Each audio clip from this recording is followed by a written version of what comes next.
in a shocking confession that's sending shockwaves through American democracy, President Donald Trump has openly stated that he regrets not ordering the National Guard to seize ballot boxes during the 2020 election.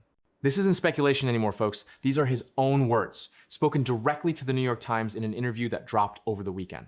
Welcome to America Politics. Please like and subscribe. When reporters asked Trump whether ordering troops to confiscate ballots was ever truly on the table, he completely bypassed the fact that such an action would be blatantly illegal. Instead, he questioned whether the National Guard would even be capable of pulling it off.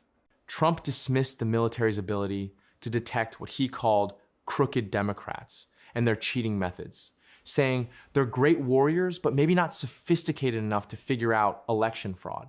But here's where it gets even more disturbing. When pressed about whether he'd actually issue such an order in the future, Trump refused to answer. He just dodged the question entirely, leaving the door wide open for potential intervention in upcoming elections. The backdrop to all of this is Trump's continued insistence that the 2020 election was stolen from him, despite zero evidence supporting that claim. Remember the conspiracy theories about Dominion voting systems machines being hacked?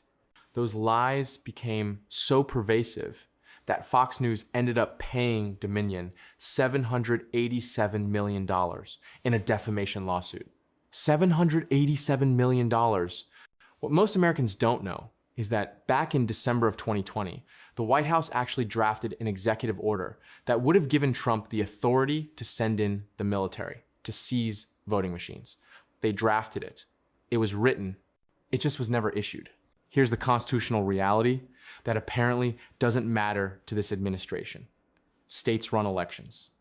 Congress has the power to regulate them.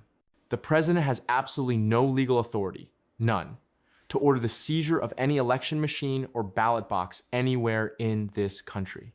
But Trump's most devoted supporters are pushing him to do exactly that for the 2026 midterm elections.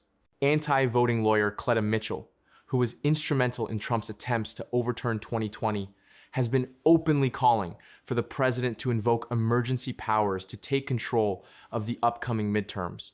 She's arguing that supposed threats to national sovereignty give Trump the authority to step in and protect federal elections. The timing of all this is particularly chilling. With Trump's recent military intervention in Venezuela and the kidnapping of President Nicolas Maduro, conspiracy theorists in the MAGA movement are hoping evidence of voting machine tampering will somehow emerge. Dominion Voting Systems, which has since been purchased by a former Republican election official and rebranded as Liberty Voting, previously sued Trump lawyers Rudy Giuliani and Sidney Powell over their false claims. Both settled, and Powell even admitted in federal court that no reasonable person would think her statements were actually facts. No reasonable person. There's a slight silver lining here. The Supreme Court recently limited Trump's ability to deploy the National Guard by blocking troops from entering Chicago. But here's the catch.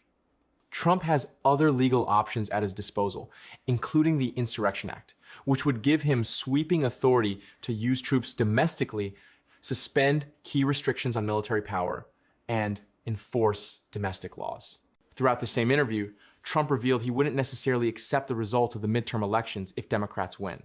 He claimed he always respects election results, but in the very next breath said elections in America are rigged.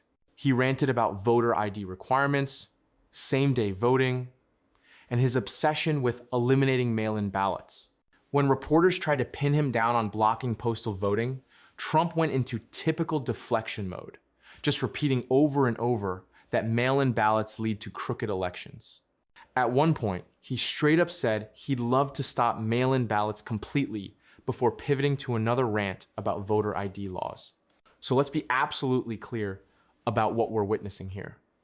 The sitting president of the United States has publicly stated he regrets not using military force to seize ballot boxes in the last election, refuses to say he won't do it in future elections, and is surrounded by advisors actively encouraging him to invoke emergency powers to take control of the democratic process. This isn't a drill, people. This is the president openly discussing the mechanics of overturning elections and expressing regret that he didn't go through with it when he had the chance. The question now isn't whether he considered it. We know he did. The question is whether he'll actually try it next time. And based on this interview, he's keeping that option very much on the table. Thanks for watching this video. Please share your thoughts in the comment. Don't forget to like and subscribe.